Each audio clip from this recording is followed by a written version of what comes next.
ఓం శ్రీ మహాగణాధిపతియే నమః. ఓం శ్రీ మాత్రే నమః. ఓం శ్రీ గురుభ్యో నమః. హరి ఓం. వీక్షణ మహాశైలకు నా నమస్కారములు. ఇప్పుడు రాశి చక్రంలో 9వ రాశి అయిన ధనుసు రాశి వారికి ఈ నెల మొత్తం సెప్టెంబర్ ఏ విధంగా యోగిస్తుంది, ఇటువంటి జాగ్రత్తలు తీసుకోవాలి, శుభ ఫలితాలు అనేది ఏ విధంగా చేసుకోగలిగితే వీళ్ళకి బాగుంటుందో మనం ఇప్పుడు తెలుసుకునే ప్రయత్నం చేద్దాం. ధనుసు రాశి అనగా మూల 1, 2, 3, 4 పాదములు, పూర్వషాఢ 1, 2, 3, 4 పాదములు, ఉత్తరాషాఢ 1వ పాదం కలిస్తే ఈ యొక్క ధనుసు రాశి అవుతుంది. ఈ రాశి యొక్క అధిపతి గురుగ్రహము. అదేవిధంగా అగ్నితత్వ రాశి, ది స్వభావ రాశి అని కూడా మనం చెప్పుకోవచ్చు. ఈ రాశి వారికి ముఖ్యమైన లక్షణాలు చూడగలిగితే దూరదృష్టి ఎక్కువ ఆధ్యాత్మికంగా గురువుల వల్లే వీరు బోధిస్తూ ఇతరులకి సలహాలు ఇస్తూ వీరికి నచ్చింది చేస్తూ నచ్చినట్టు అందరినీ మారుస్తూ ఎంతో సృజనాత్మకంగా వీరి యొక్క ఆలోచనలు ముందుకు సాగించడం వంటిది చేస్తూ ఉంటారు. వీరికి ధనుసు రాశి వారికి మరొక పేరు ఉందంటే అది జ్ఞానానికి మరో పేరు అని చెప్పుకోవచ్చు. ఎంతో జ్ఞానంగా ప్రతీదీ గుర్తుపెట్టుకుంటూ ఇతరులకి బోధిస్తూ వీరికి ఏది ఉన్నా సరే నలుగురితో పంచుకునే విధంగా ఈ యొక్క రాశి వారికి ముఖ్యంగా కలుగుతుందని మనం చెప్పుకోవచ్చు. ఎక్కడి నుంచైనా సరే ఒక గద్ద వలె దూరదృష్టితో వీరి యొక్క జీవితం, కుటుంబ విషయాల్లో, ఉద్యోగం, వ్యాపారంలో లేదా ఇతరుల విషయాలు, రాజకీయంలో, రైతులు కానీ ఎవరికి కానీ ఏమి జరగబోతుంది ఏమిటి ముందే తెలుసుకొని వాటి జాగ్రత్తలు అనేది వీరు చాలా అద్భుతంగా రాణిస్తారని చెప్పుకోవచ్చు. అటు కొడుకు విషయంలో కానీ కూతురు విషయంలో కానీ ఎంతో ఆధ్యాత్మికంగా సృజనాత్మకంగా వీరి ఆలోచనలు అనేది ఉపయోగపడుతూ ఉంటాయి. వీరి యొక్క సలహాల మేరకే ఎంతోమంది లబ్ధి పొందుతూ ఉంటారు. కానీ వీరికి ఏ విధంగా అయితే ఇంత మంచి లక్షణాలు ఉన్నాయో అదేవిధంగా తొందరపాటు కూడా ఎక్కువ. వీరు చేసే ప్రతి దాంట్లో కూడా తొందరగా కంప్లీట్ చేయడం, అది అయిపోగొట్టడం వంటిది చేస్తూ ఉంటారు. ఆ తొందరపాటు లక్షణాలను కొంచెం తగ్గించుకొని ముందుకు వెళ్ళటం వంటిది కూడా వీరికి శుభ ఫలితాలు లభిస్తాయని చెప్పుకోవచ్చు. కానీ ఉద్యోగంలో తొందరపాటు వల్ల కూడా వీరికి రాబోయే ప్రమోషన్లు కూడా వీరికి మిస్ అయ్యి ఇతరులకి వీరికి తక్కువ స్థాయి వాళ్ళకు కూడా వచ్చే విధంగా ఒక ప్రాప్తి లేని వాడికి కూడా ప్రాప్తి చెందేలాగా వీరు చేతులారా పోగొట్టుకునే విషయాన్ని కనబడుతుంటారు.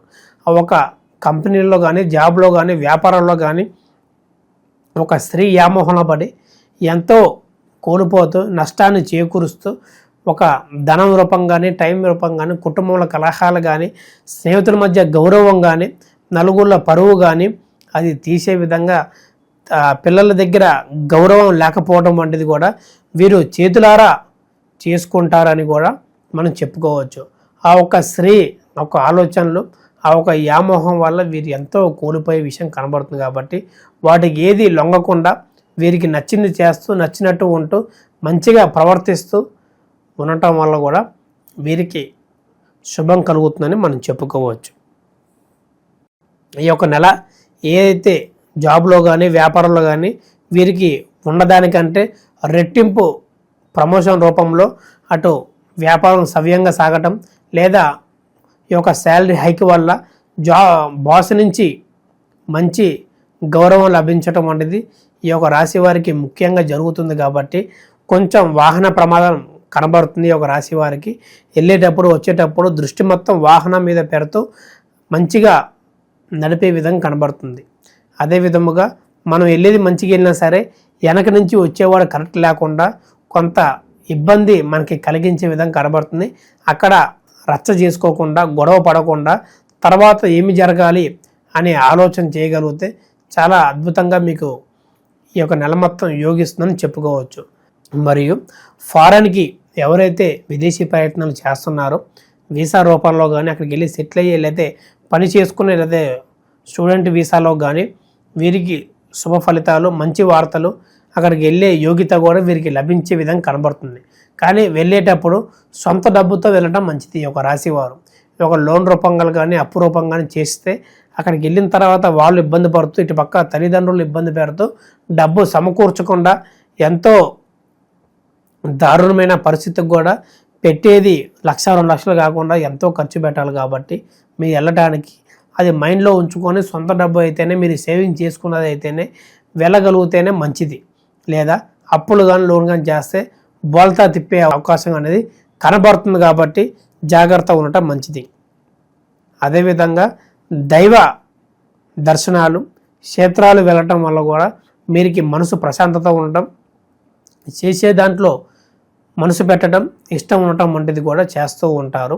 ఈ యొక్క రాశి వారికి ముఖ్యంగా మనం చెప్పదగిన సూచన చూడగలిగితే దేవి ఖడ్గమాల స్తోత్రం పారాయణం చేయడం, లేదా శని గ్రహానికి తైలాభిషేకం చేస్తూ గ్రహ శాంతి చేసుకోవటం వల్ల కూడా మీకు ఎటువంటి ఆరోగ్యంలో కానీ ఇటు వాహన ప్రమాదాలు కానీ లేదా పుణ్యక్షేత్రాలు వెళ్తున్న ఇబ్బందులు కానీ డబ్బు రావాల్సింది ఆగిపోవటం వల్ల కూడా మీకు ఏదున్నా సరే తీరిపోతాయని, ప్రేమ విషయంలో ఇబ్బందులున్నా తొలగిపోతాయని మనం చెప్పుకోవచ్చు.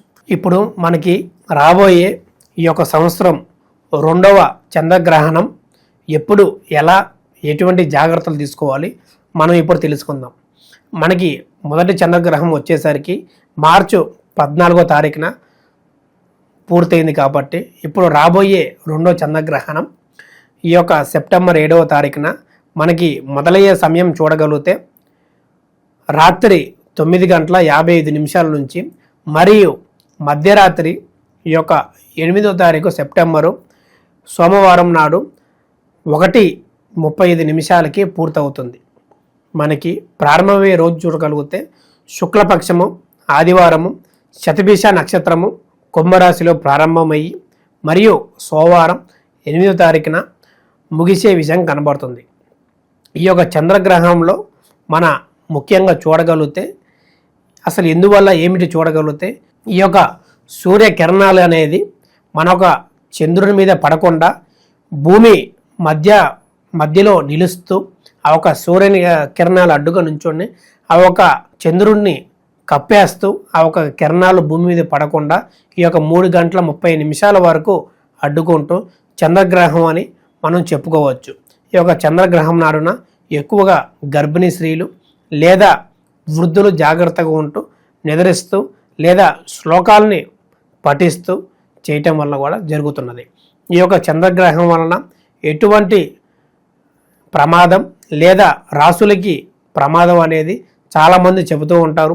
వాటి నేటిని పట్టించుకోకుండా మీ పనులు మీరు చేసుకుంటూ వారికి ఎక్కువగా ప్రభావం చూపదని మనం చెప్పుకోవచ్చు. ఈ యొక్క గ్రహణం దాదాపు చూడగలిగితే 3:30 వరకు ఉంటుంది. కాబట్టి ఈ యొక్క 9:30 వరకే నిద్రిస్తే ఎటువంటి ఇబ్బంది లేదని చెప్పుకోవచ్చు. తెల్లవారుజామున లేచిన వెంటనే తలస్నానం చేసి శివాలయం దర్శనం చేసుకొని శివాభిషేకం చేసుకోవటం వల్ల కూడా వీరికి శుభ ఫలితాలు కలుగుతూ అన్నింటా బాగుంటుందని మనం చెప్పుకోవచ్చు.